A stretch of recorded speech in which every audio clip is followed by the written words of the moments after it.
Dubai Blues is a really tripped out, tongue-in-cheek song about how rich can you be. And we were goofing off in the studio when I was coming up with this idea.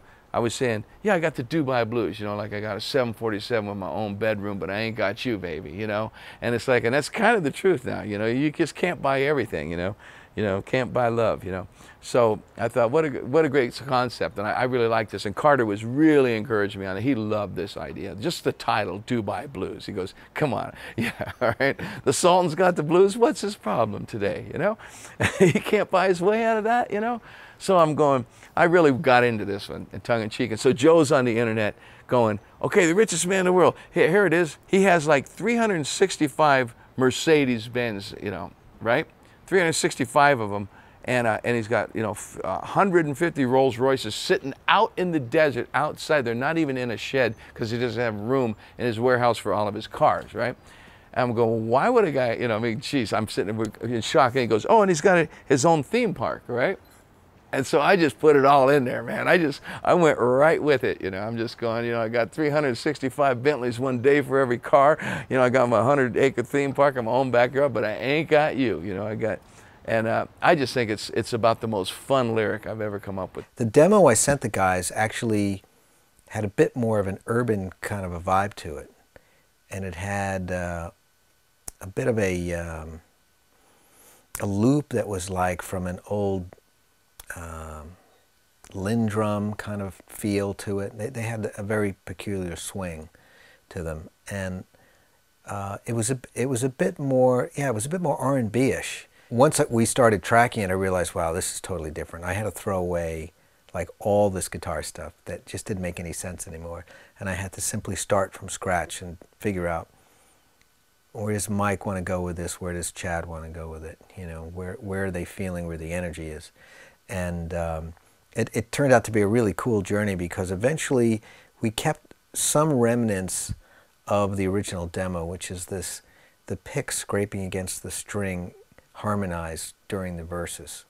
And originally that was going to work when someone was going to be talking during the verses, but now that we had Sam doing a kind of a blues approach to it, they sounded kind of weird, you know, like, what's wrong with the guitar player? What's he doing over there, you know?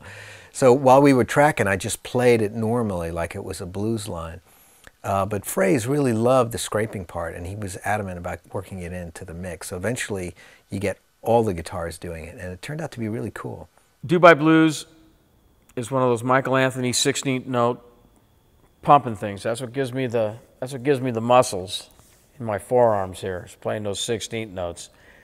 Sammy sings some of the lead stuff and then goes, okay, Mike, you got to harmonize. You got to do background to this. And he's moving around all over the place. And I'm going, oh my gosh. And I mean, I got to try to figure out how to like jump around. And that's one of the songs that I brought in Joe, and I said, Joe, you got to help me out with this. You know, we got to find the right spread because it jumps all over the place. But that particular section, I think, you know, it's just cool the way the background and lead line, you know, follow each other before the solo. Joe's playing some smoking guitar on this song. He's got like a telly sounding single coil pickup sound. He's got like a small amp sound, like a big amp sound. He's got all these badass tones, and he's got on the right out that one Jeff Beck from early Jeff Beck, like Wired era. He's got this Jeff Becky tone that is so badass. I mean, I'm in love with it. When the bridge comes, it's a huge, sort of like, you know, it's an explosion of music that comes out. The big crashing chords. I mean, I think Sam called them the other day. He said they're like polished razor blades, you know, just like so clean, but they're not abusive for some reason. He was like wondering, how did you do that, you know? And of course, I just played them like normal. It was Fraze, I think, that just dialed in the perfect amount of high end to make them glisten like that. It's one of those kind of tunes you want to just jump in your car and mash the pedal and just roll the windows down and go. I love it because simple chords, you know, straight ahead, and a crazy couple of solos too, and then a great ensemble jam at the end. It turned into another good example of what Chickenfoot's really great at. I hope no one ever thinks this song's about me. I am not that rich, folks, okay? I have a few cars, a few nice ones, nice houses, I have everything, but I don't have a 747. I don't have a theme park in my backyard. And I have the baby that I want, my woman. I got my woman, okay? So I'm cool.